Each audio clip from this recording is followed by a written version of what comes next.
Yeah, so men have a feminine side to them, which if you try to repress it will come out in other ways. And women have a masculine side to them. I think Jung described this very well with the anima and the animus, which I think is extremely real. It's very, very confusing times for both men and for women right now. We don't know the roles that they're everything is just so fluid, and it's very, very difficult, particularly if you're young.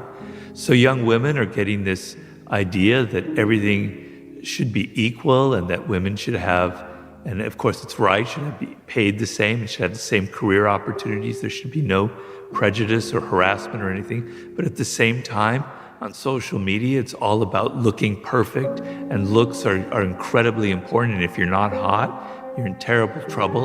And a lot of young girls are extremely confused by this. They're getting mixed signals, right? And boys are even in perhaps even worse circumstance, where being masculine is seen as something negative. So we don't have any ideals out there anymore of what constitutes a good positive form of femininity and a good positive form of masculinity. In fact, we even think that there shouldn't be anything like that there's no such thing as being masculine or feminine or whatever. It's very, very confusing. And so, I think of masculine traits that I think are very positive and that should be out there to kind of counteract the sort of Andrew Tate seduction that a lot of young men are falling for. And it's a kind of an inner strength where you're sort of in control of your emotions. You're not invulnerable, et cetera, et cetera. But you can take criticism, you can take, you can have moments of failure and you'll bounce back, but you have a kind of inner resilience and a kind of inner strength, a kind of a quiet calm that I think used to be exemplified in movie icons like a Gary Cooper type thing, right?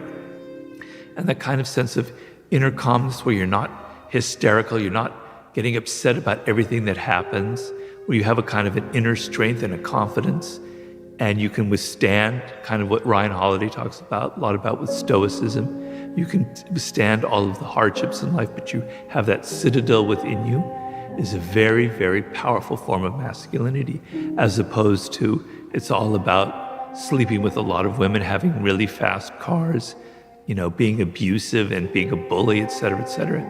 These are signs of weakness, of insecurity. And to be masculine should be a sense of security and inner confidence and inner strength, right? And that's what we should venerate in our culture, and we should have icons like that.